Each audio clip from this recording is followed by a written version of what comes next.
everyone. This is Erin Fisher with Atlantic Mediation. Today I have a special guest, Greta, and she is with Coping with Ghosting. Hi, Greta.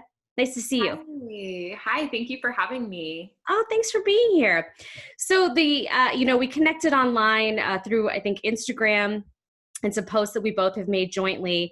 And as a mediator, I get a lot of questions from potential clients about helping them through ghosting, about connecting with someone who has just disappeared from their lives. And unfortunately, I don't have a background in that at all. And I'm fascinated by the topic, especially when it comes to, having conflict and having unresolved, issues when you're not able to communicate. And I appreciated you, responding to me and really giving some feedback on ghosting. So I have a few questions that I think our viewers would also like to have the answers to. So I'll go ahead and get started with the first one. First of all, what do you think motivates people to ghost? I think that people want to avoid uncomfortable situations, that they just don't want that general emotional discomfort, messy situations. They don't want to have hurt feelings by telling somebody that this relationship isn't what they're still interested in. Yeah. Okay. It's just way easier to leave, unfortunately. So. And that's really, really sad. And do you think they're bad communicators? Think they're immature? Think it's a little bit of both? What do you think motivates them? Yeah, I think it can be a combination of both. If somebody does ghost, clearly they do not have the best interpersonal communication skills.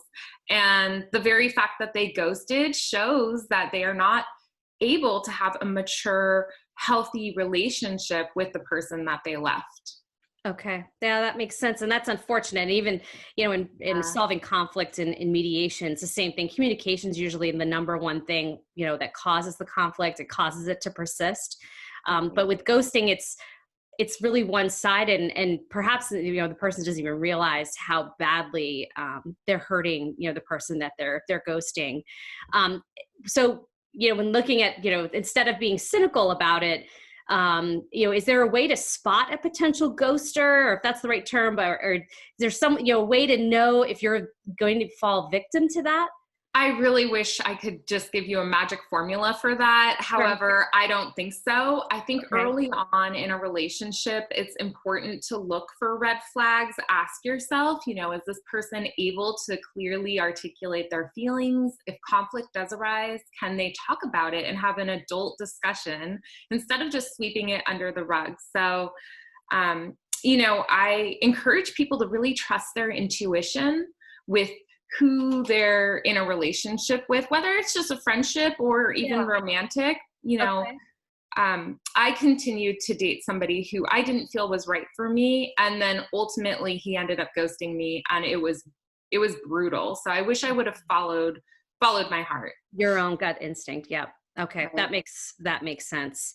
And when after someone's you've gone through the ghosting process yourself, and you've studied this, and you're becoming, really an expert online on how this works.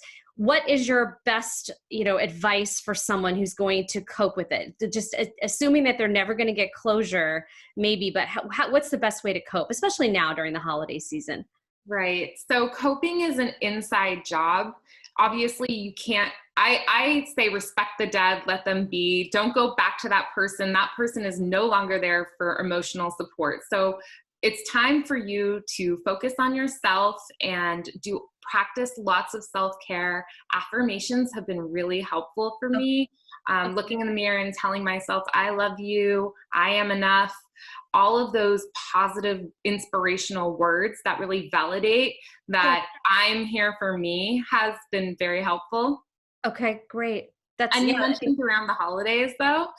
So the holiday season, Thanksgiving, it's really a time for gratitude. So be grateful for what you do have, who is staying in your life, who does show you love and supports you and still wants to communicate with you. Really focus on those people, nurturing those relationships, the relationship you have with yourself. I always say that ghosting is the universe protecting me. So rejection is a form of protection, because when those people are not in my life anymore, then I have more time for myself to do some self-development, inner growth, make new friends, focus on my hobbies. So I really find the silver lining and have that gratitude. That is great. And, a way to put a positive spin on it. And I think, in this time of COVID and, being isolated, we're relying so much on our phones, on social media, and, it's hard, not to compare or think things should be better. But that's really, really quite profound to think about this in a blessing, a silver lining sort of fashion. And I think that would be very helpful. I know when I visited your Instagram site, I signed up for your guide. Can you tell our viewers a little bit more about that? Yes. So I made a free guide. It's right there. If you go to @copingwithghosting on Instagram or Facebook, and you can just sign up. It's free. It will just be emailed to you right away. And it has 5 tips for healing after being ghosted. They're quick fixes that really helped me. And it's everything from affirmations to special ways that you can really just, practice self-care, but specifically for getting over being ghosted. So I hope everybody checks that out. It's really helpful.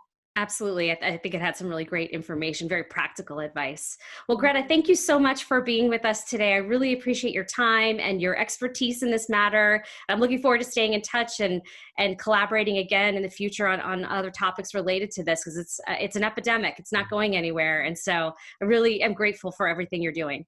Thank you so much. Thank you so much.